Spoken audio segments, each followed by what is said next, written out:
Almost everything. 84.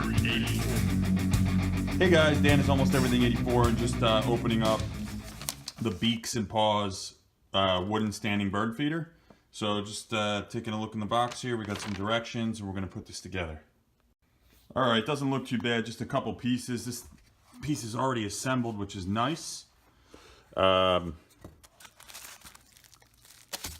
legs and things.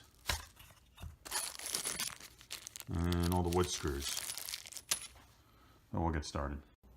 Alright, just checking back in real quick. You could use a screwdriver for these screws, but I had a drill or a cordless already, so basically just I'm taking the dowels, building the support structure right now.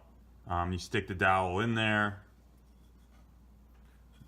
and then you're gonna flip it around and just screw the screws into it, so it's going, right into here after that dowel's in there.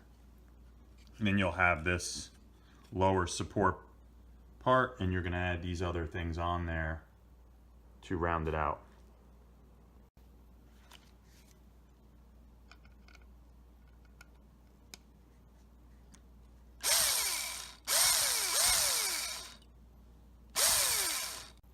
All right, so now we put these 1, 2, 3 dowels. They just screw in. It's not perfect, but it doesn't really have to be. You're just, again, building this base.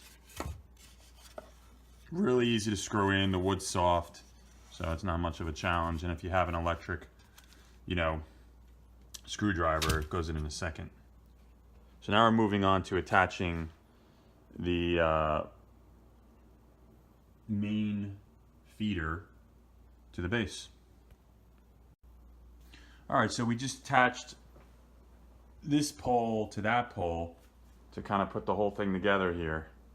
The last piece is, there's an extra screw, but the last piece is this lid that, so you could put feed in. This fits in. There we go. And there you have it. Completed wooden standing bird feeder. So I'm going to put this outside.